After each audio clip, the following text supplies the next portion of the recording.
Alors, c'est sûr que c'est une maladie qui fragilise, et quand on est fragile, on a construit autour de soi un petit monde dont chaque élément est important, et si l'un vient à manquer, la situation devient inconnue, enfin angoissante.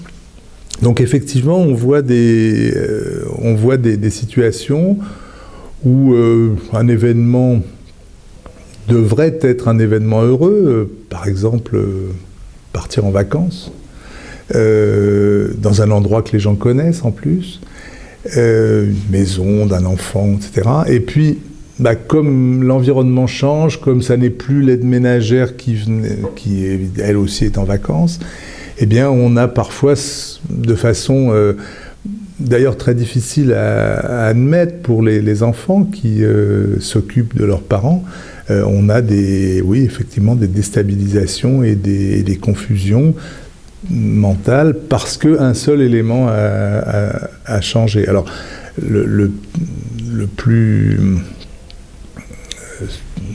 le plus exemplaire, si je puis dire, de ces changements d'aidants, enfin d'absence d'aidants et de changement de mode de vie, c'est évidemment l'entrée en institution, où d'un seul coup, eh bien, l'aide ménagère et la fille qui étaient là tous les jours ne viennent plus, ou la fille vient juste 2 fois par semaine alors qu'elle était là tous les soirs, par exemple.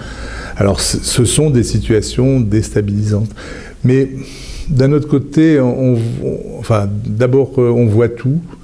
On voit des gens qui s'adaptent à des choses auxquelles on n'aurait jamais pensé. Les individus, on peut prédire des risques, mais on ne peut jamais prédire véritablement ce qui va se passer. L'exemple que je trouve assez intéressant, c'est aussi la capacité qu'ont les individus atteints de maladie d'Alzheimer à reconstruire d'autres habitudes. Par exemple, beaucoup veulent rester au domicile. Le jour où ils vont en maison de retraite, c'est un déchirement.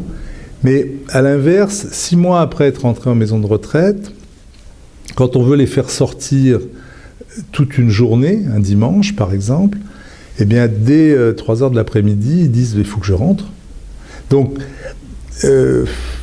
tout changement est peut-être perturbateur, mais aussi, il ne faut pas sous-estimer la plasticité des individus à prendre de nouvelles habitudes.